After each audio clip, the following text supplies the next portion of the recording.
Nah, gaji aku itu tuh bulan ini tadi adalah sebesar 43.750.000.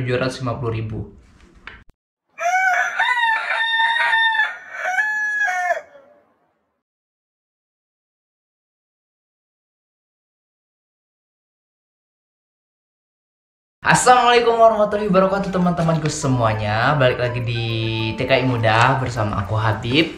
Oke, di video kali ini kita akan membahas tentang ini, gaji di tahun 2021, gaji TKI Korea tahun 2021. Aku bukan bahas mau tentang gajinya sih sebenarnya. Aku pengen cerita ke kalian tentang cara aku mengolah keuangan aku dan cara aku menabung gaji aku sebagai TKI Korea sekarang. Oke, nggak usah basa-basi, akan aku jelaskan. Ini aku udah barusan baca. Sebenarnya aku udah lama banget nggak baca tentang gaji pokok kalian berapa. Jadi 2021 gaji pokoknya sebenarnya naik nih teman-teman. Oke, kita bacain dulu ya. Berapa gaji pokoknya di tahun 2021 dan berapa kenaikannya gitu lah. Kenaikannya sebentar. Nah, ini dia. Pada tahun 2020 kemarin teman-teman, gaji per jamnya TKI Korea itu tuh 8.590 won per jam. Jadi kalau satu bulan gaji pokoknya itu, kita bacain gaji pokoknya aja, 1.795.310 won. Atau kalau rupiahnya di sekitar 21.200.000-an. Itu gaji TKI Korea tahun 2020. Dan ini aku bacain yang 2021. Kenaikannya itu tadi kan 8.500, jadi naik sekarang 8.720. Naik sedikit, kalau dibilang di artikel ini naiknya cuma 1,5%, teman-teman. Jadi kalau gaji pokoknya berapa gitu kalau yang tahun ini? Kalau tahun ini naik menjadi 1.822.000. Kalau dirupiahin sekitar berapa ini ya? Nah, kalau dirupiahin sekitar 22.775.000. Jadi lumayan naik dibanding tahun kemarin. Tapi kita nggak usah patokan sama ini gaji pokok gitu ya. Kita langsung lihat aja ke gaji aku aja. Gaji aku bulan ini adalah sebesar 2.799.000. Itu adalah 2.799.000 dan itu adalah gaji kotornya. Dan bulan ini aku dapat balik pajak Sodokse sebesar 766.000. Jadi total uang bersih yang aku dapat setelah dipotong di Suksa dan dipotong pajak lainnya 3.319.000. Wah, banyak ya aku dapat tahu itu tuh yang kali ini. Gaji aku 3.319.000 kan dapatnya yang bulan ini. Dengan kalau di iniin normalnya sih ini masih 2.400.000 lah biasanya gaji aku per bulan. Karena ini jadi gede karena aku dapat balik pajak sebesar 766.000. Tapi kalau gaji bersih aku per bulan biasanya sekitar 2.400.000, 400, sekian. Kalau di rupiah ini tuh sekitar sebentar. Nah, sekitar 30 juta nih gaji aku per bulan bersihnya gitu. Nah, dan bulan kemarin kan habis solal nih. Jadi kalau habis solal di pabrik aku itu dapat bonusan sebesar 200.000 won. 200.000 won itu sekitar 2.500.000, sekitar segitu. Jadi total gaji aku bulan kemarin dapatnya adalah 3.500.000. 3.500.000 won. Nah, gaji aku itu tuh bulan ini tadi adalah sebesar 43.750.000. Alhamdulillah banyak. Oke, ini kan aku udah cerita gaji aku adalah sebesar 43.700.000-an gitu kan. Bagaimana cara aku mengolah agar aku biasanya untuk tabungan aku dalam per bulan secara rutin? Kalau aku sih biaya hidup pertama kita paling langsung kita omongkan. Kalau biaya hidup itu aku biasanya habis satu bulan itu sekitar 300.000 won, kurang lebih segitu untuk biaya makan, biaya ini apa namanya itu pulsa nih HP dan biaya jalan-jalan keluar lainnya. Tapi kalau aku sih biasanya aku siapkan 400.000 nih teman-teman. Kenapa aku siapkan 400.000? Aku lebihin gitu. Ya kita kan nggak akan pernah tahu keadaan kita pas lagi di Korea. Bisa jadi kitanya sakit, bisa jadi lagi ada kebutuhan mendesak atau apa, kita masih ada simpanan uang 100.000 lebihnya. Jadi uang aku 3.500.000 tadi itu kepotong 400.000 won, jadi tinggal 3.100.000. Nah dari 3.100.000 itu semuanya aku kirim ke Indo. 3.300.000 itu aku kirim ke Indo. Berapa ya rupiahnya ya? 3.100.000 won. Nih dapatnya 38.750.000, sekitar segitu nih dapatnya.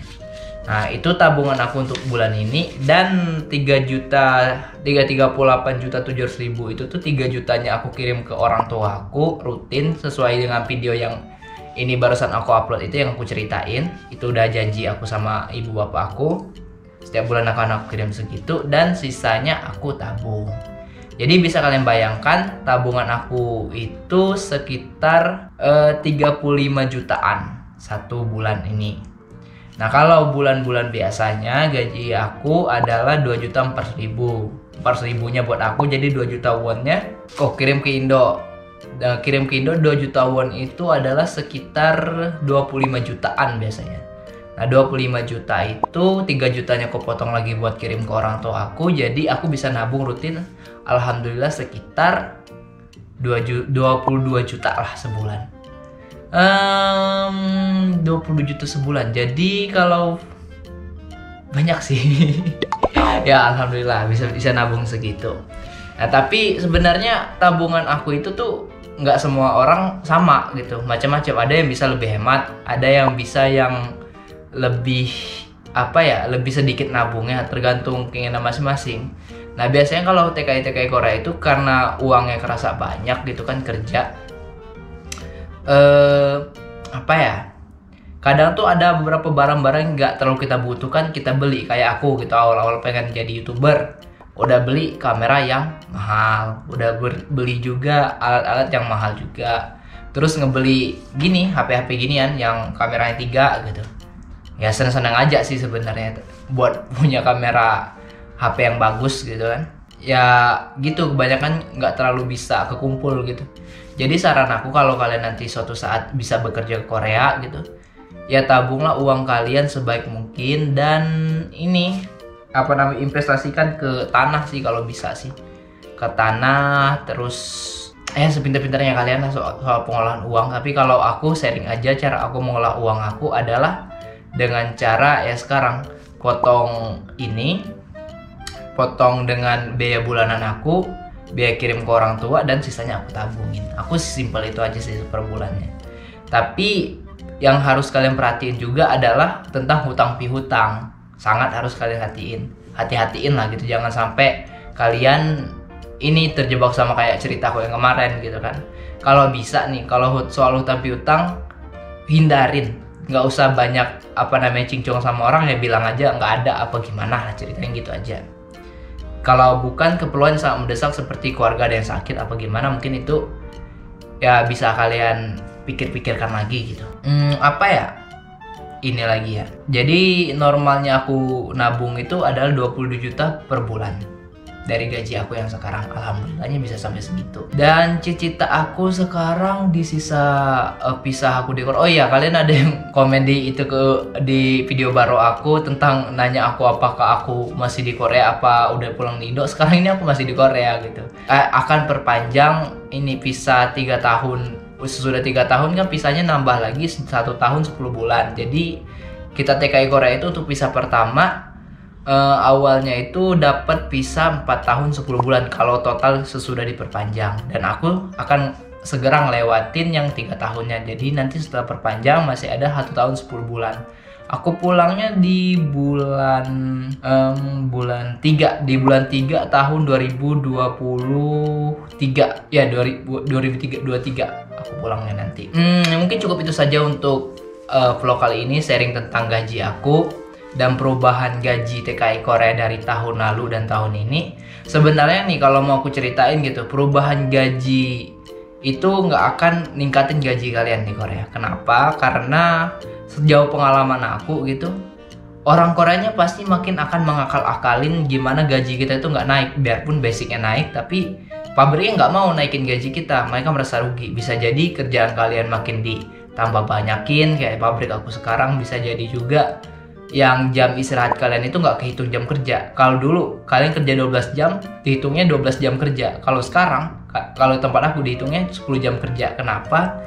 Pas aku istirahat 2 kali, istirahat makan 2 kali di sini, itu nggak dihitung kerja, itu dihitung kayak kepotong kamu sejam kan istirahat nggak kerja. Jadi murni kamu kerja 12 jam tanpa istirahat, baru mau mereka bayar. Padahal kalau pas kami istirahatnya gonta-ganti sama temen gitu, watak-kata, atau pegang mesinnya yang seharusnya satu jadi pegang mesin 2 gitu, jadi nggak ada mesin yang mati. Ya macam-macam cara orang Korea agar gaji kitanya nggak ningkat-ningkat, segitu-gitu aja lah intinya, biar mereka pun nggak membengkak di biar perusahaan, jadi mereka makin banyak dapat uang lah, bisa dibilang gitu. Ya jangan diharap gaji naik, gaji basicnya naik terus gaji kalian akan naik, nggak gitu-gitu juga gitu. Malah kalau aku pengalaman aku di sini, malah pada seneng gitu di gaji 2018, gajinya masih normal gitu. Karena apa? Karena bonusan masih banyak gitu. Ya sekarang pun bonusannya udah makin dikurang-kurangin gitu, udah pada males pabrik ngasih bonusan. Dan pajak di tempat tinggal di Koreanya pun makin mahal. Sebenarnya naik gaji itu tuh memberi keuntungan ke kita sebenarnya, agar kitanya lebih bisa sedikit waktu untuk bekerja, agar kita bisa mengembangkan diri ke hal yang lainnya gitu, biar bisa, kalau orang Korea sih biar bisa lebih banyak waktu dan keluarga gitu. Memang jam kerjanya gila-gilaan, kalau dulu ada yang kerjanya 15 jam, ada yang 18 jam. Tapi ya memang gajinya ya berjam-jam, sesuai banget gitu, sampai 43 juta per bulan gitu. Tapi alhamdulillah untuk aku sih, aku kerjanya itu di sini dari Senin sampai Jumat aja, nggak Sabtu Minggu libur. Yagan jugan itu kerja siang dan malam. Harusnya ya aku ngomong di awal video ya. Tapi nggak apa-apa lah, di ujung video baru diomong. Oke, cukup itu dulu basa-basi aku, kepanjangan di akhir videonya. Aku Habib Panjariwan, pamit untuk video kali ini. Assalamualaikum warahmatullahi wabarakatuh.